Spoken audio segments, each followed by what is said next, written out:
Good morning, everyone. Thank you for joining. I'm Dr. Allison Arwady. I'm the Commissioner at the Chicago Department of Public Health. And as always today, we will be first giving you an update on COVID-19 here in Chicago and then answering your questions. So I have a guest today, very pleased to introduce. This is Dr. Stephanie Black. She is an infectious disease doctor and she is really our lead for communicable diseases, which means infectious diseases. Has been at the Chicago Department of Public Health more than a decade, and she and her team lead our investigations. So during normal times, during COVID, they've obviously been really busy. So she's here to help answer your questions about public health work. What is contact tracing anyway? Some of the work, her team has been doing work in the long-term care facilities. So really want to make sure that we leave lots of time to talk for her. But you can start putting in questions. You can put them in the box on Facebook. You can do a hashtag Ask Dr. Arwady if you're on Twitter. And we are looking forward to it. So thank you very much for being here, Dr. Black. Thank you for having me. Absolutely. We'll go ahead and do a pretty quick update on our numbers. As always, chicago.gov/coronavirus is where you can go to get the latest updates on everything related to COVID-19 here in Chicago. But then up at the top, there's a link that says, or a tab that says latest data and reports. Our epidemiologists, which are our data scientists at CDPH, update that every single day. So you can see what's happening with cases, what's happening with testing, what's happening with the geography, what's happening with different rates, and I encourage you to check that out. We are now at 17,927 lab-confirmed cases of COVID-19, as well as 761 deaths among Chicago residents. That was an increase of 624 cases and 28 deaths since yesterday. And again, we've talked about those numbers can sound really big, and they are really big, but in comparison to the number of cases, they are still definitely showing that curve flattening. If you've been following along with some of the data online, you'll see that whereas, 4 to 6 weeks ago, we were talking about our cases doubling every 2 days or every 3 days to every 4 days. Last week, we were talking about them doubling every 12 days. And now they're up to a point where they're really doubling about every 18, even 19 days. So continuing to see good progress there in flattening the curve. We're also making good progress in terms of testing. So some of the reasons that we're seeing the increase is that we're just doing more testing, of course. So across all of Illinois, we're at almost 44,000 cases and at almost 2,000 deaths, and the Chicago cases are included within that. They also are seeing some curve flattening, and we've seen a good uptick in terms of the testing numbers. If we look at our Chicago data specifically, so as of now, if you remember, we look at our 7-day average of testing because we actually see fewer tests come in on the weekends and especially on Sundays. And so over the last 7 days, we've been testing an average of 2,454 people in Chicago every day. So that's good progress. You look back even a week or two, we were doing, in the 1,000 range. So that's picking up quickly, but we still are not quite where we need to be. And so have been working, really pushing at the federal level for more resources on that, working with the state to make sure that we're getting more testing available. And I'll tell you, I was just looking this morning, our team has been pulling together the hundreds of streams of data that we are now getting in from places across the city that are doing testing. So good progress, definitely. I think for the sake of time, we won't get into more details about the demographics. I encourage you to take a look. Let's look at our graphs though really quickly. So as always, this first graph, that's what we call our epi curve. That's just how many cases of coronavirus that we're seeing reported every day. The time marches out along the x-axis, and then the number of cases is on the y-axis. So you can see that always, right at the end there, we have because we report by the day that the test is actually done, especially that last day, you can see the number down a little bit because there are pending tests.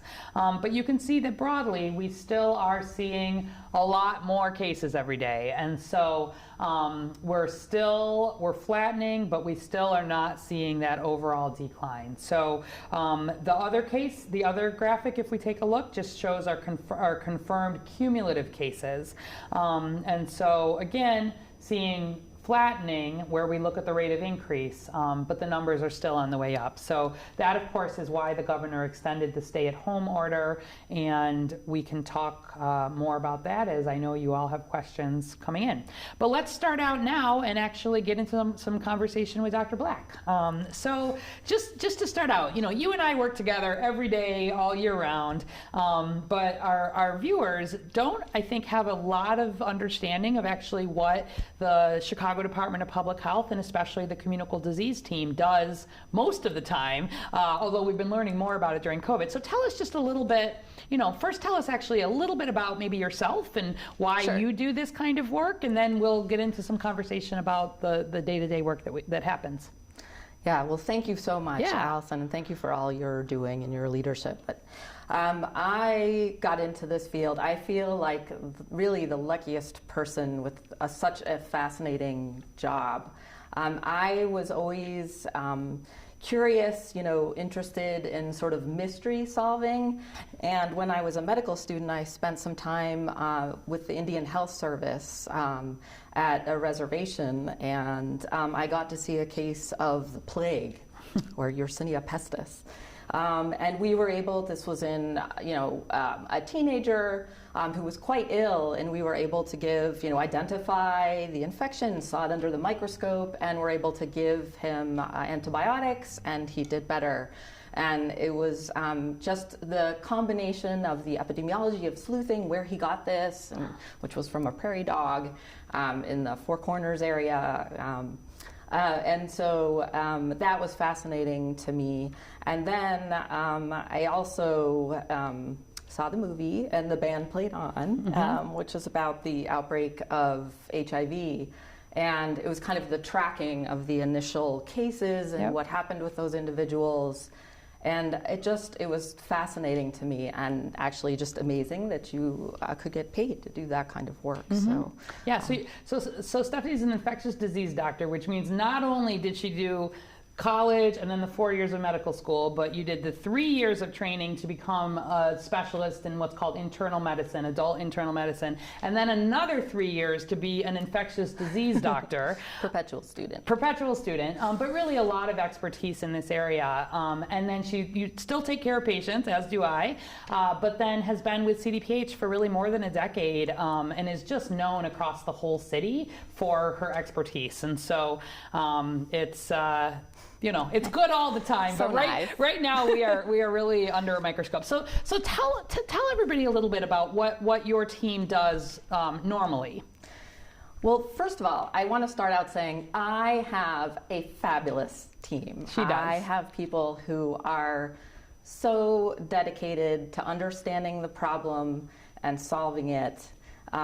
It's just a pleasure to come in to work with the people that I get to work with every day. And so we respond to over 70 different types of infectious diseases.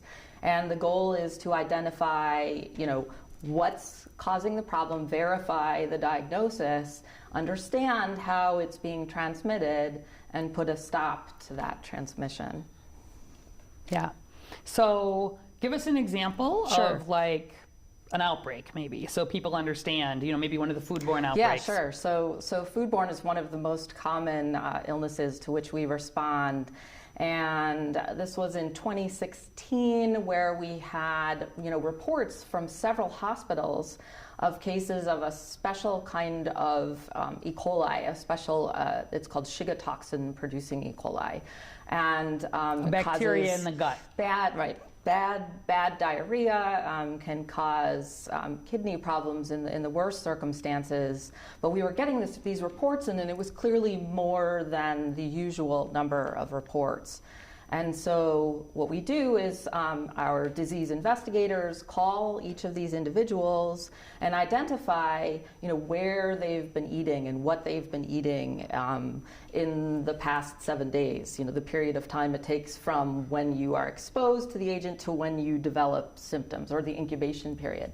So, and we were able to see this convergence. So, a number of different people ended up naming this same particular restaurant. And so we went in there and told them they voluntarily closed down, but we were able to locate where the source of infection had come from. And so that was some good problem solving, and they were subsequently removed from sharing food at a big food festival here. Right. So right. that was, I think, a key intervention, and where that the history taking that takes place on an individual basis really came together, where we could identify what the problem was and then message to our healthcare providers, that this was going on, and that we wanted them to report more cases and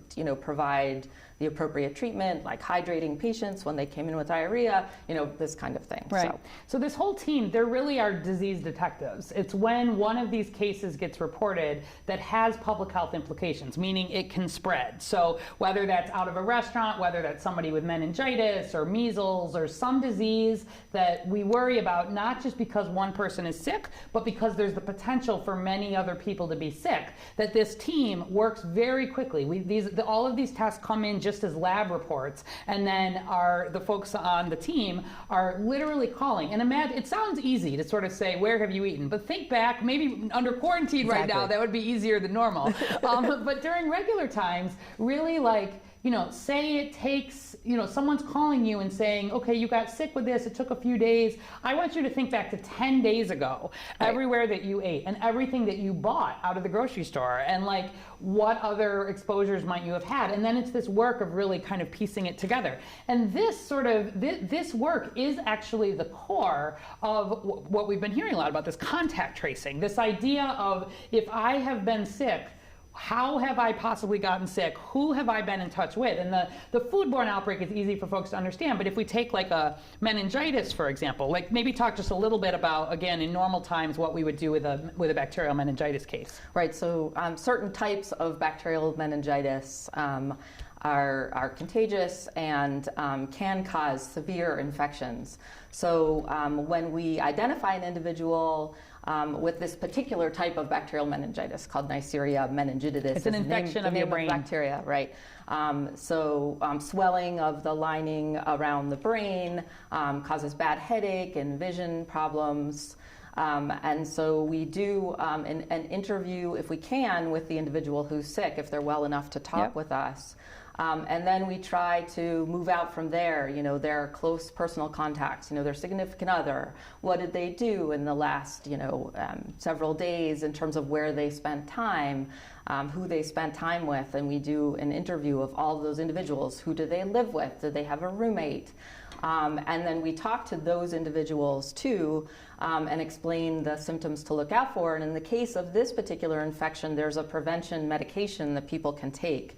And so we are in touch with individuals to make sure that they're evaluated by a provider, and then if they've really been in close contact with an individual with this infection, to actually take this prevention medication. Yeah, exactly. And so we work really quickly in that setting because there's a way to actually prevent the spread of disease. And so if we take, so this is the team that does this year round. They work very quickly, especially for some of these diseases that need the really quick intervention. And there's tricks to help. Good investigators can really identify these tricks, like look on your, where did you, on your credit card, where did you spend time? Look at, bring out a calendar while we talk about where you've been, so people can remember, oh yeah, this, because if you think about, like you were saying, like what you ate in the last 2 weeks, it's really hard to think of those kind of things. Yeah. So our investigators are great at sort of, divulging this kind of information so we can cross-link and make those connections. Right, and you have to sort of develop some trust, right? You imagine someone's calling you up on the phone and, who is this and why are they asking me all these details? And it's sort of helping people understand that the reason we're asking all this is to help, prevent further spread of infection or to understand sort of where it's coming from. So luckily, we have a very good team that does this all the time. And then when COVID came along, talk a little bit about what that then meant for your team as we started to see COVID-19 cases.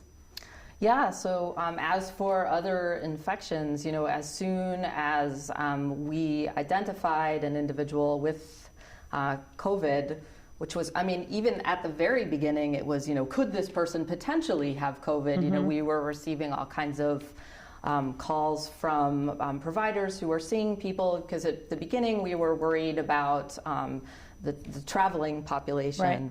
As disease became more local and more community transmitted, we were sitting down with people and going through a detailed history of exactly where they had been and who they had been with and what types of community events had they been at, these life events that I know everybody's now sort of put on hold, but these are the places where transmission could happen. So things like birthday parties, things like weddings, things like funerals, where there's a lot of embracing because people are, either celebrating or mourning. Unfortunately, it was those kind of events that could lead to transmission. So that was a lot of the kind of disease detection that was going on, Right, and then working to really make sure that if there are contacts, like are those people, so that's the contact tracing. It's like where you have a case, you want to really reach out to people who may have been in this close, again, within 6 feet, 10 minutes, or household contact sorts of folks. Do they have the right information? Do they need to be tested? Right, so then we were calling them up to tell them what symptoms they should be looking out for and that they needed to stay home and the kinds of precautions they needed to take to be apart, separate from other members of their family, staying in their own room, using a separate bathroom, being really paying meticulous attention to hand hygiene, those kind of things. And of course, if they were to develop symptoms, to be in touch with their providers. Right. And so this is contact tracing. Like there's been a lot of conversation about it. But I think I just get a sense from looking at the questions or reading things in the news that people don't always understand that it comes down to disease detective work. It comes down to somebody picking up the phone or being in touch with someone who has been diagnosed, working quickly to identify who else may be at risk, and then moving from there to say, have those people been infected and who may be at risk? And then importantly, having some intervention. So being able to say, here's how we need you to keep separate. Here's what your quarantine period should look like. Here's where we can offer you isolation or quarantine facilities potentially, where people are not able to keep that distance. And so as we're able to do this when we have 50 cases a day kind of thing. We've got the staff. But where we're talking about thousands, hundreds just here in Chicago, thousands across the state, this is where we've been needing to and will need to be expanding sort of even more our ability to do some of that contact tracing work, and then tying that to making sure that we're meeting the social needs of people, especially vulnerable individuals. So. Yeah. Okay. All right. Let's talk a little bit about the long-term care facilities, if you don't mind. So these again are the nursing homes and others, and this is an example of these congregate settings that we've talked about are particularly at risk because this is where people live. Like they're staying home, but there's often a lot of hands-on care. So talk a little bit again about what our communicable disease team does regularly, and then how some of that shifted for COVID. Yeah, so we've been working with long-term care facilities over the last several years to understand better and try to improve infection control to stop the spread of infections. Many have heard of, superbugs, which we have in Chicago, and those can be carried unknowingly. That's called colonization, where people aren't actually showing signs of infection but have the bacteria present, and they can be transferred from one person to another on people's hands. So we have looked into those superbugs. We also, with long-term care, have had issues with infections with something as common as group A strep. Strep throat can cause very severe infections in elderly individuals. So that can cause pneumonias or very, very severe, significant, fast-moving skin infections, which can kill older people. And so when we learn of a case of group A strep that's in the blood in one of these nursing homes, we'll go out and do an investigation. Again, group A strep is an organism that lives on our skin, and so we assess wound care practices at a long-term care facility and make sure that an individual is on the proper precautions so people can take, just like with COVID, the right personal protective equipment to prevent transmission of group A strep. Making sure people are wearing the right gloves and the right, gowns or masks or whatever may be needed for a particular disease. Right. So we've worked with facilities and even doing screening to see who may be a carrier because they may take medication to prevent that carriage, to stop spread of this particularly group A strep in these settings.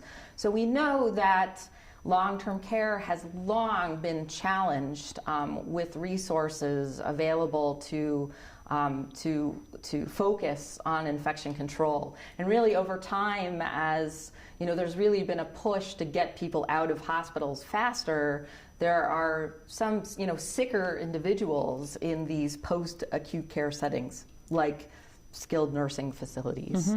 And so the ability to focus on infection control is something that's, is badly needed and is being sort of thrust now upon these facilities because of COVID. Right.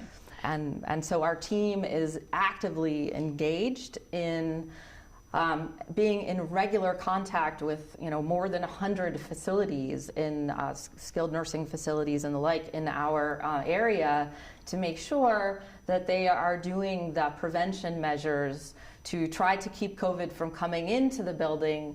But as we learn more about, to do screening, so there's, I know, believe me, I know this is excruciating for people not to be able to go and see, their loved ones in these facilities. So keeping visitors out, except for in certain, end-of-life type of circumstances, to be screening anyone who does come into the facility. So by measuring temperatures, by asking people, doing symptom checks for anybody who's coming into the building. And then, in addition, to identify infections early, so by checking on residents at regular intervals, at least every shift, if people are sick, even twice a shift, to really keep an eye on people. And then if there are cases at a facility, we're actually recommending that people wear the personal protective equipment for all patients, for seeing all patients in facilities.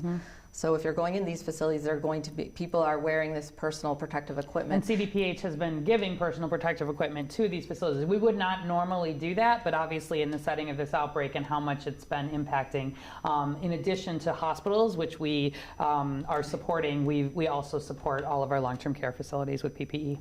And then this also critical, so is this idea of universal masking, especially as we are recognizing the increased importance of this asymptomatic. So people may not have any symptoms at all. That includes healthcare personnel, people working at these facilities, or the residents themselves may not have any symptoms.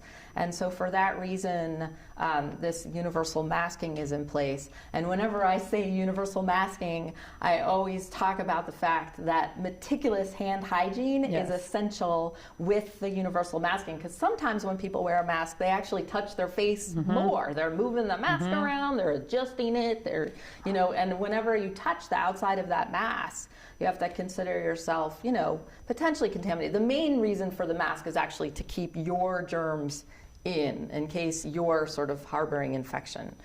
But it's important that along with the masking that you both pay attention to, have alcohol-based hand rub in your pocket, in your purse, easily accessible, and that you really try not to touch your face. If people pay attention to how many times in an hour that you reach up, even if it's a forehead slap, right? These days, rubbing your eyes, rubbing your nose. Like, make sure you pay attention to that and try not to do it. And catch your friends. Be like, you just touch your face. Right. This kind of behaviors all are really impressed upon folks to stop doing. Yeah, absolutely. Great. So we've got some questions in for Dr. Black and for me. So Mary Rodriguez from Facebook. Would CDPH consider sending in test teams to nursing homes, since there are likely many sick there who are not confirmed or not tested but displaying symptoms? Good question. Yeah, so really important point, and becoming all the more important with this identification of asymptomatic individuals.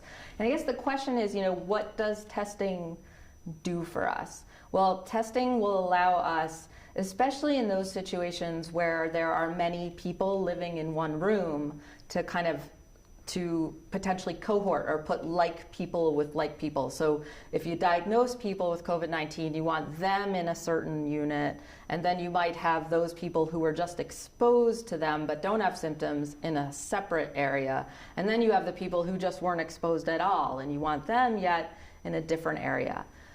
And then staffing among those And staffing too. is an issue also. And that is a good thing. Knowledge is important, and knowledge informs action. The issue, though, is that the testing is just one point in time. And so we can do that cohorting, the moving of people, but it's really these protective measures in terms of the universal masking and the wearing the personal protective equipment and cleaning your hands that's really the bottom line to stop the transmission, because you can't test everybody every day and you don't know who's coming in infected. And as well-meaning as people are, they may come in with the infection. And so testing is good, but only for that one point in time. And so then you may ask, well, then can you test again? And so those are the things we're kind of grappling with right now. How do we test at 100 different places, one time a week? And we need an army. So we're building up that staff now so that can happen. We're working with the state to get these swabs out to people, but it's important to know what kind of swab you have, so you know whether it needs to go in the refrigerator or not. These kind of, I'm saying Lots this in of case people are pieces. listening. Yeah. The technical who are handling these issues. So there's lots of technical aspects to actually doing the testing right and to interpreting the test results correctly. Yeah, absolutely. And as we've started to do more of this universal testing in long-term care facilities, like in the skilled nursing facilities, where we do go in and sort of test very broadly, we find a lot of asymptomatic people. And so in that setting, you've got another whole, you've got to really watch these folks, because they may go on to develop symptoms. We've seen some papers that suggest that, especially in nursing home type settings, like those folks, they are infected, and you better have a really close eye on them, because if they start to get sick, you want to quickly get them into a setting where they can get appropriate care. But also, you need to be doing that same cohorting and moving around, and who's safe and who isn't, and really understanding the staff and their exposure. So it's like this big puzzle with more than 100, as you said, facilities, across Chicago, and we're doing much more testing in those settings. And then as we test, we find more, and you've got to have a plan for what's going to happen with each of them. So testing is a piece of it, and this regular communication to help problem solve with people, one-on-one, and giving them guidance, and then really even going on site to make sure to verify that people are doing what we ask them to do.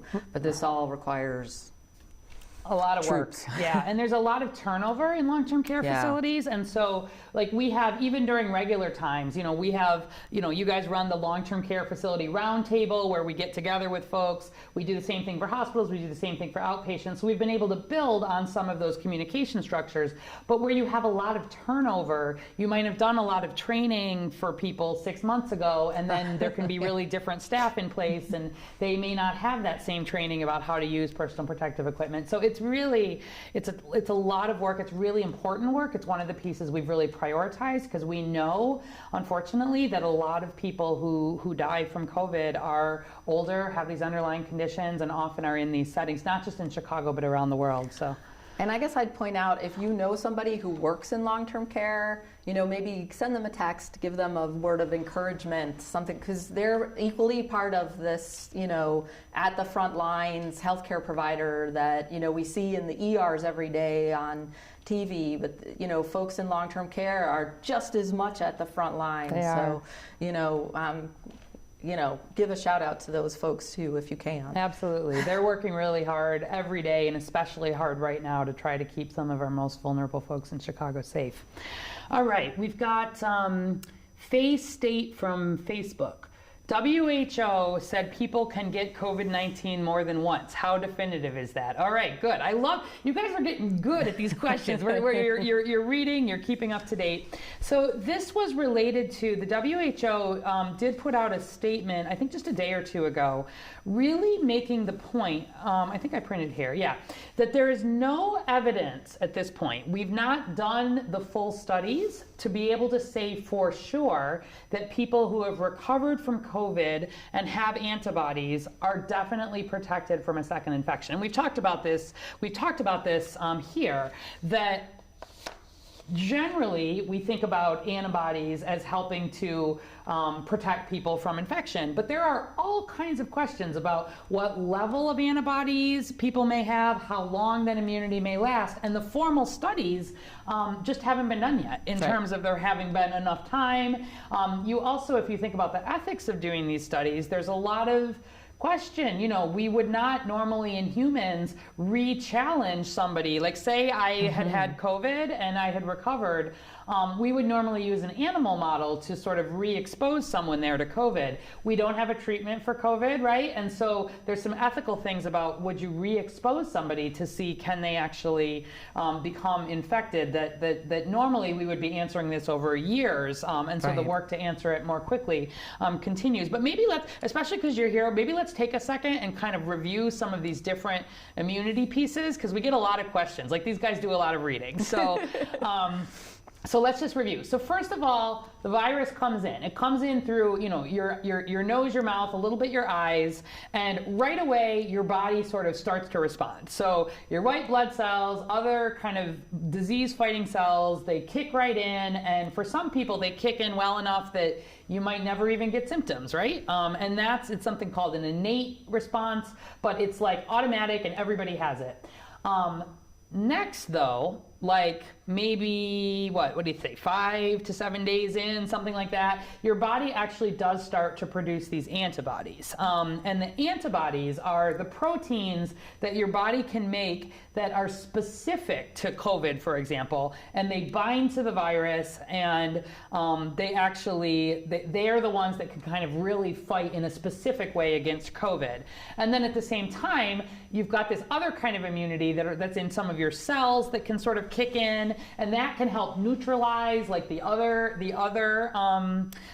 cells that may have COVID in them. And so all these different kinds of immunity are kind of layered on top of each other. And so that first part, that innate immunity, might be why younger people maybe don't have symptoms as much, for example, and older people may. It's a question.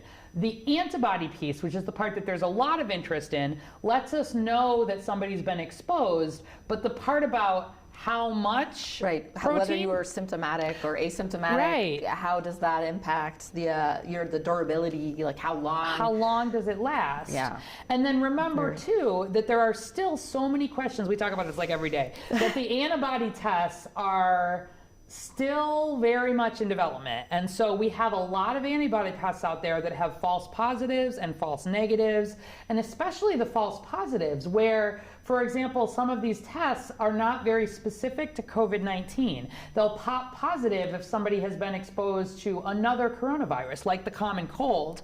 And if the tests are showing a positive antibody there, but it's not specific to COVID-19, that's no good for anybody, because then people may say, I'm protected, I don't need to socially distance, I can go, hug my 92-year-old grandma. And the tests are not at a point yet where we can fully say on an individual level that even if there are antibodies, first of all, was that test even fully ready to go yet? And then secondly, what does that mean? How much protected am I? How long am I going to be protected? And so the WHO was just, I think, wanting to signal, again, in the same way that we've been saying here, the antibody tests are important. They are going to be very important as we understand how this virus spreads through the community. They will be the way that we'll be able to go back and test people and know, did you have COVID-19 in the past? Particularly for healthcare personnel. Particularly for healthcare personnel. In long care settings. Right, but the answers of sort of what those fully mean are still very much under progress. Anything else you want to add there? Yeah, I mean, I think we just don't know the degree. Like with influenza, you need a new vaccine every year because the virus mutates just a little bit every year to keep us, jumping. And you kind of build up your library of immunity, if you will, with the vaccinations. And we just don't know with coronavirus what that means. Would a second wave have mutated at all? It seems like maybe not so much in the literature that's available, but all of this, as you said, just needs to be worked out. Yeah, a lot of it's still being looked at. We've not seen a lot of mutation to date because the virus has been very successful. Like if you think about sort of virus versus human, it doesn't have a need to mutate, right? Whereas like a lot of the bacteria, for example, that have been around a long time, and we fight them with antibiotics, the bacteria sort of mutate to try to get around those antibiotics. Right. At this point, there's not been a lot of need for mutation because there's no antivirals, the whole world is not immune. And even actually, as we think about mutations, viruses actually can also mutate to be less dangerous and less able to spread. And so we may also see that. So, bottom line is lots of work still happening related to immunity. It's going to be, it's one of the biggest parts of research and an important part of our plans as we think about long term here. But I don't want people, we've said this over and over again, sort of jumping too quickly, especially right now before a lot of these tests are fully validated, to think that, I've got antibodies, I don't have to be concerned. All right, Anne-Marie Cheyenne from Facebook.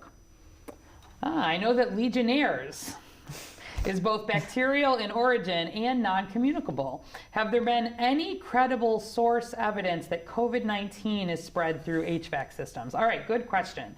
Do you want to start briefly and I'll add, or? So we know that Legionnaire's disease is spread through water aerosols. Exactly. And so, we worry about things like showers and fountains and those kind of issues. That has not been the case with COVID. Not the case for COVID. Yeah. Yeah. Right. Yeah, exactly. And so, as Anne-Marie here notes, Legionnaires is a bacteria. This is a virus. They're different. But Legionnaires is a disease that, and again, the communicable disease team works on these.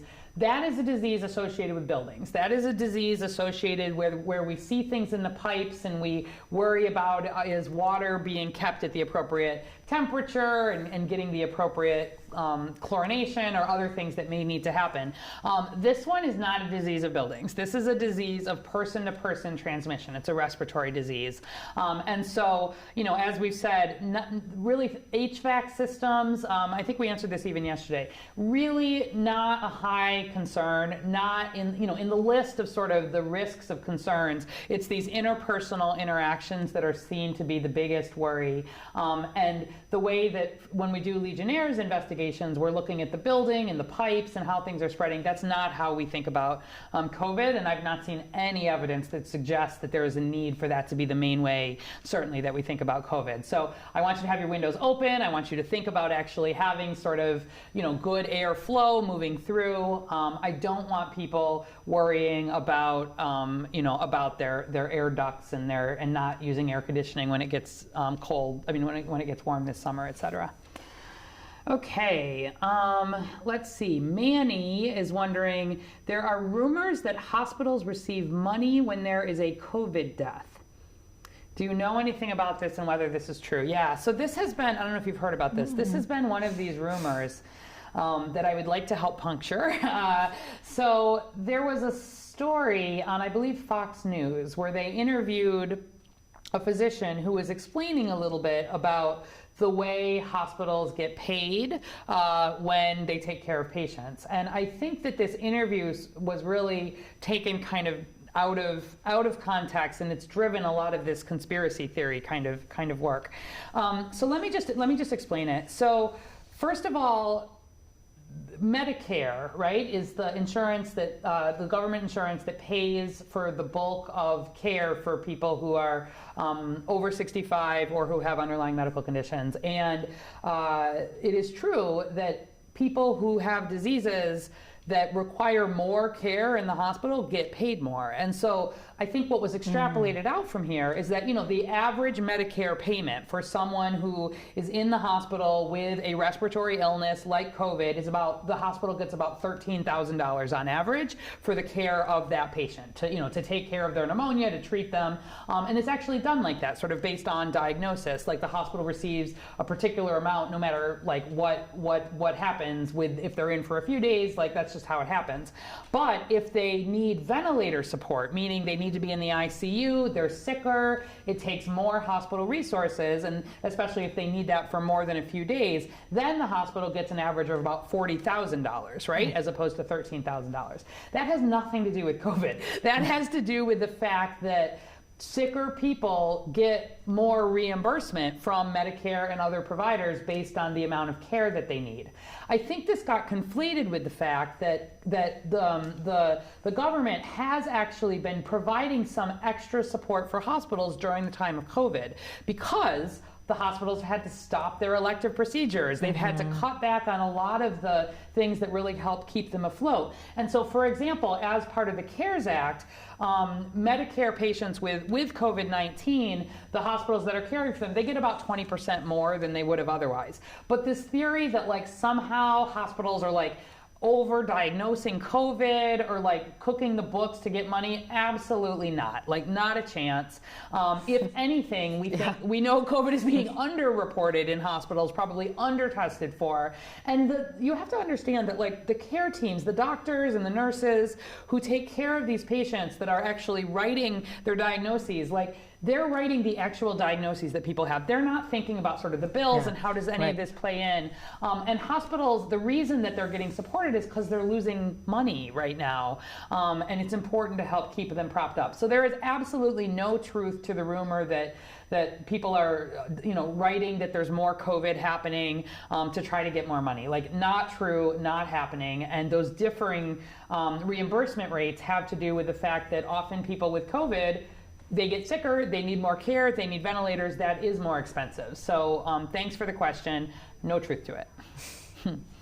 Okay, let's see, what else have we got here? Coffee is Need on Twitter is asking, what will be, we get some funny names. I like that. What will be the effect on my health from not eating due to being unable to afford food? Okay, so if you are unable to afford food or anybody else is unable to afford food, you need to make sure that you are getting the food support that is available here in the city of Chicago. It is bad for your health at all times and bad for your health during COVID to not be eating, right? And so, as always, if you go to chicago.gov/coronavirus, there's a big section on there about how to help get food. And we know people are out of work, and there are many people in Chicago who are needing food assistance. Nothing to be ashamed of. We want to make sure you're getting the food you need to be able to stay healthy. Greater Chicago Food Depository is on there. Meals on Wheels is on there, and there's a whole directory of other places. Also, anybody can call 311. If you just dial 311 from your phone here in Chicago, you will get linked to the city's, the people who help connect folks to services. And so if you're having trouble getting food, look on the website, or if you know anyone getting food, or call 311 and we will absolutely connect you. There are a lot of people here in the city working very hard to make sure people get the food needs. So thanks for that question. We do not want people trying to skip food and skip meals right now. We want people being as healthy as they can. All right, so I think we're actually out of time for questions today, but thank you again, Dr. Stephanie Black, who is our Communicable Disease Medical Director and leading a lot of the most important work here for the COVID response for CDPH. We are going to have other CDPH employees coming on over time, so if you've got additional questions for them or for the work that we do, put those in. We always like to end sort of on a positive note. So any, either good things that you think may come out of this or good ideas that you've been hearing or that people can do, you want to add? Yeah, I mean, one of my hopes is that with all of this effort that is being put into responding and being ready for COVID-19, that we really shine a light on the need for infection control capacity in these long-term care facilities. Yeah. So how important that aspect is. Yeah, making sure they're getting support. Forward. Yep. We also think, we all have a theory that all of this hand washing and social distancing is going to help with things like our flu season, and it could help with so much. It could help with so much. So yeah. we're hoping to see improvements in our other infectious diseases. Wash your hands. I will just note, we got a nice story in that there's somebody named Anton Strawn in Oak Park who apparently ran an entire marathon, 26.2 miles on Sunday without leaving his backyard. Ran 7,000 laps around. It took about 6 hours, and he did it as a fundraiser for some organizations called Housing Forward and Beyond Hunger. Wow. That are helping support folks in COVID. He'd apparently raised $17,000, but he's going to keep fundraising. And now I guess there's other family members. His wife is going to try to run a half marathon. The kids are going to do a 10K and a 5K. And all of this is sort of towards fundraising. And again, just, an example of the fact that people are being creative about how to get their exercise in and how to support people who really need it through COVID. And then the last thing I'll note is that we're in Ramadan. And so there are a lot of Islamic organizations across Chicago that are offering virtual alternatives. So the Chicago chapter of Ahmadiyya Muslim community is doing video conferenced readings of the Quran, the Holy Book of Islam, and you can go to trueislam.com if you want to plug into that local reading. The Muslim Community Center in Old Irving Park is doing morning discussions, nightly readings, virtual lectures. You can go to mccchicago.org. So please plug in there. As always, seeing people really adapting the religious beliefs and traditions to this time and thinking about how to stay connected there. So as always, we didn't check our social distancing at the beginning, but keep doing that. Thanks for tuning in. Come back. We'll be here same time tomorrow. We'll do more questions again tomorrow. We won't have a guest. Thank you again so much for being on. Thank you. And as always, please keep staying home to save lives here in Chicago. We'll see you tomorrow.